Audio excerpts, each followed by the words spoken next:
Welcome back to Superbly Said Advanced English Vocabulary and Phrases. So this deep dive is actually inspired by a SpeakDuo lesson. And if you're looking to meet new people from around the world, practice your English on video calls, really build that confidence, you should definitely check out SpeakDuo.com. Absolutely. And today we're really focusing on sharpening those advanced skills. We'll dive into some, quite nuanced idioms and useful collocations. These are especially for you advanced learners looking to enhance how you express yourselves. Perfect. All right, let's kick things off with a phrase about commitment. Go through with something. It seems like it's about more than just starting something. That's exactly right. To go through with something. Well, it means you continue doing something you'd planned or agreed to do. And crucially, even if it becomes really difficult or, frankly, unpleasant. Okay. It really highlights the perseverance involved, the completion despite challenges, maybe fear or reluctance. So it's different from just deciding or starting. It emphasizes seeing it through. Got it. That's a great distinction. So just starting a plan doesn't guarantee finishing, but go through with implies pushing past those hurdles. Like, you might hear, she decided to go through with the surgery despite her fears. That really says something about her resolve. Exactly. Or maybe in a work context, despite the unexpected budget cuts, the department decided to go through with the new software implementation. Yeah. Trusting in their contingency plans. That shows real commitment. Yes. And I can see how this fits for, say, an IELTS question, like, what is one decision you were nervous about but still went through with? Precisely. What's fascinating here is how it taps into that strength of will. It's not just about the action itself, but the commitment to overcome whatever obstacles pop up. Right. Okay, building on that idea of perseverance. Sometimes commitment means facing criticism, doesn't it? Which brings us to our next phrase, to take the hits. Yeah. You hear this one a lot, especially around leadership. What's the core idea here? Yeah, to take the hits. It essentially means to endure difficulties or criticism without giving up. It really captures resilience. And it's different from simply defending yourself or trying to avoid blame. How so? Well, taking the hits implies you absorb the criticism, the setbacks, the negative consequences, often publicly without hitting back or abandoning your main goal. It's about staying composed under fire. That makes sense. It sounds like strategic endurance. Yeah. I always think of that saying, if you want to be a leader, you have to take the hits. That's a classic example. You can imagine a situation like when the project faced unforeseen delays, our project manager had to take the hits from stakeholders. But she remained calm and focused on solutions. That really shows leadership, absorbing that pressure. And again, thinking about IELTS, it fits perfectly with questions like, can you remember a time when you had to take the hits in life? Absolutely. And this raises an important question, doesn't it?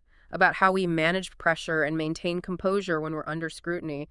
It really speaks to that capacity for endurance. Okay, so from enduring criticism, let's pivot to a very different kind of intensity. Overwhelming fear. The next phrase is scared to death. Pretty strong language. It is. Scared to death is a great example of hyperbole in English. It just means extremely frightened. It's much stronger than just feeling nervous or being a bit worried. Right. It's an exaggeration, yes, but it communicates that overwhelming, intense fear, the kind that can feel almost paralyzing.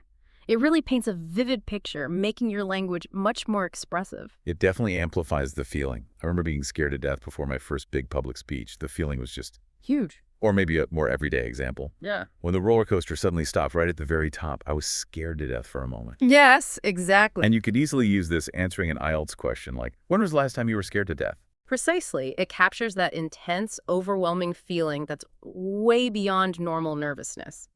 Here's where it gets interesting. English often uses these stronger, exaggerated terms like petrified or terrified, not just very frightened.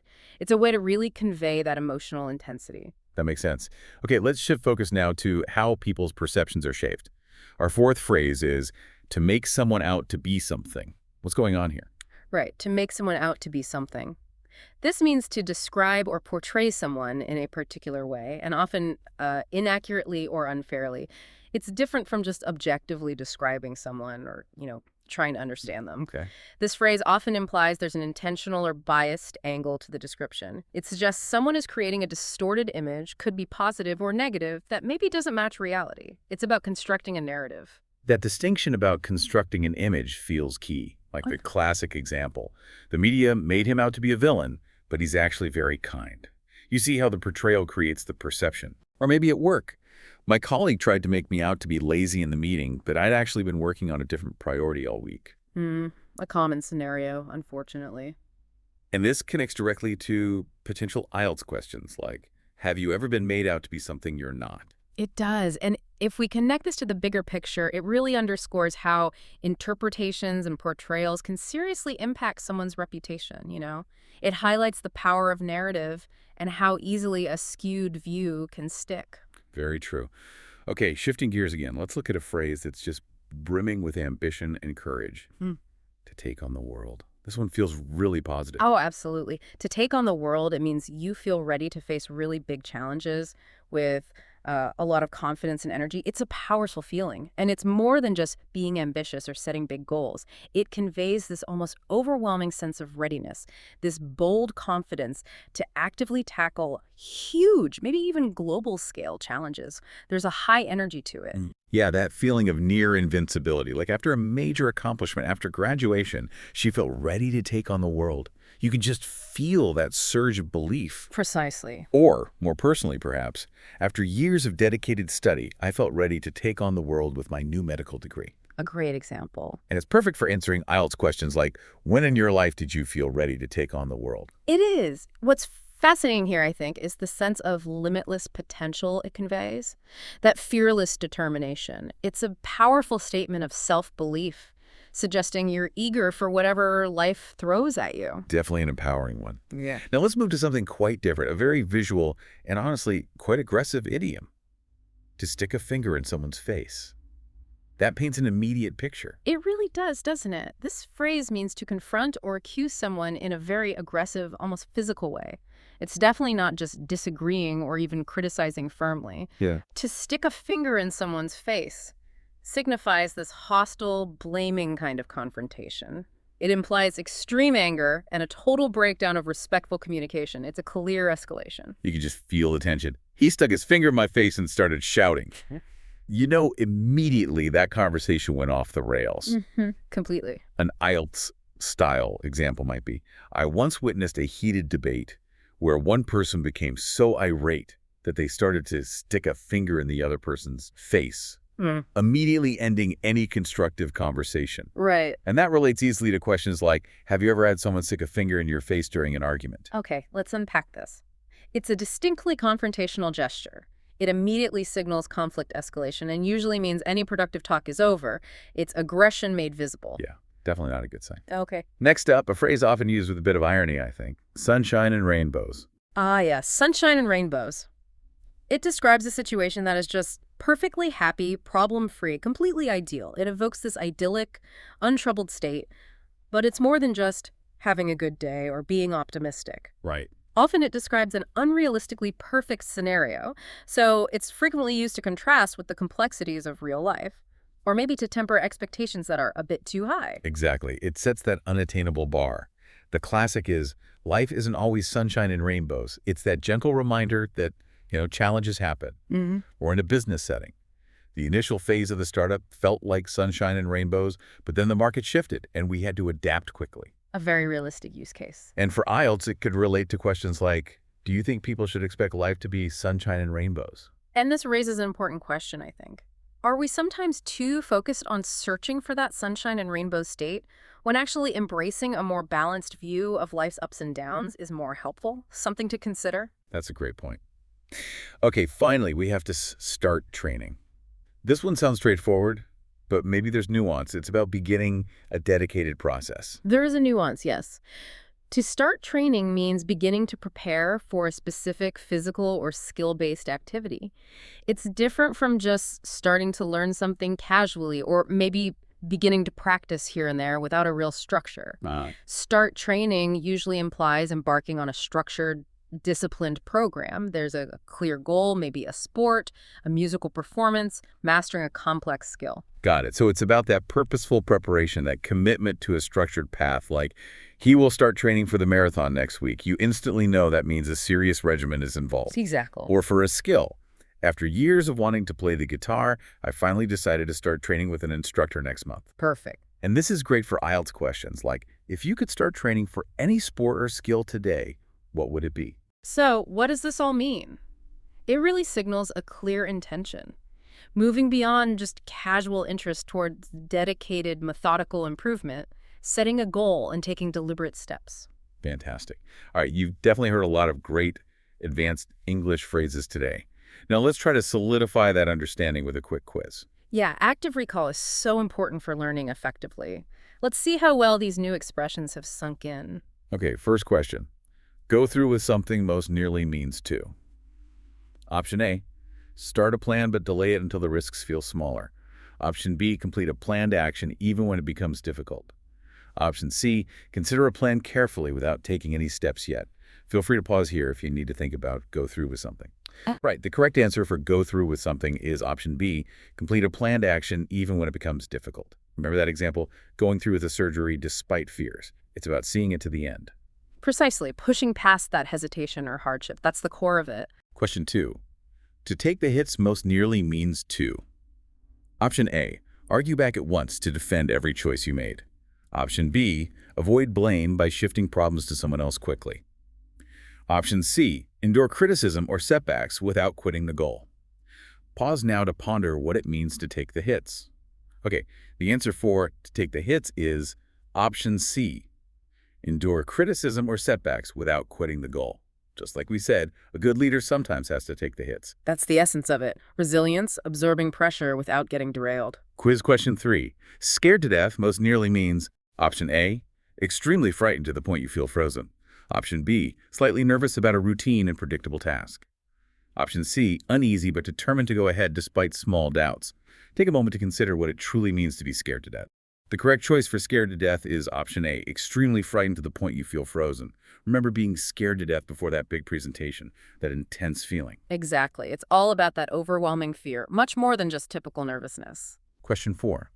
To make someone out to be something most nearly means to. Option A, invite a person to play a role during rehearsal. Option B, portray a person as a type, often unfairly or inaccurately. Option C, identify a person in a crowd from very far away. Go ahead and pause if you need to think about make someone out to be something. The answer to make someone out to be something is option B, portray a person as a type, often unfairly or inaccurately, like when the media might make someone out to be something they're not. It's about shaping that perception, often highlighting how misrepresentation can happen. Question 5. To take on the world most nearly means to. Option A, face very big challenges with bold confidence and energy. Option B, avoid risk by choosing only safe, familiar options. Option C, travel widely for leisure to see many new countries. Feel free to pause to consider what it truly means to take on the world. And the answer to take on the world is option A, face very big challenges with bold confidence and energy. Remember that feeling of invincibility, like graduating and feeling ready to take on the world?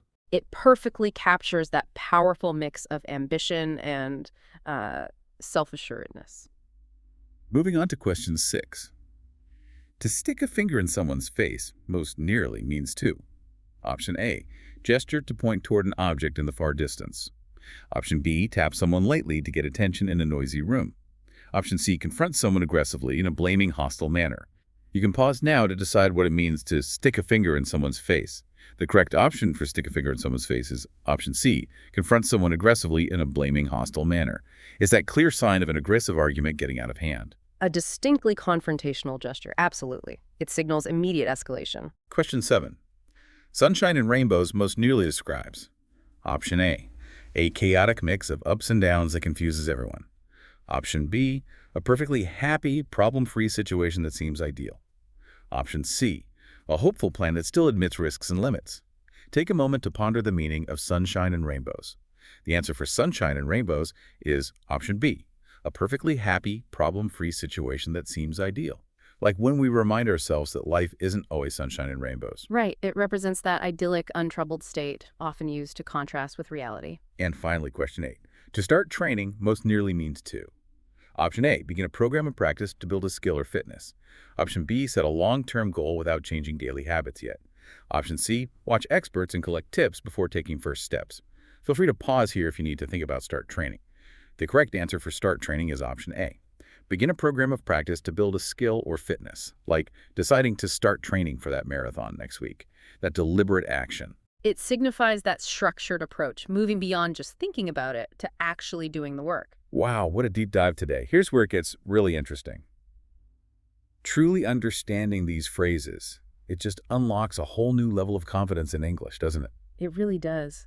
If we connect this to the bigger picture, mastering these nuances enhances not just your vocabulary, but your ability to express complex ideas, emotions.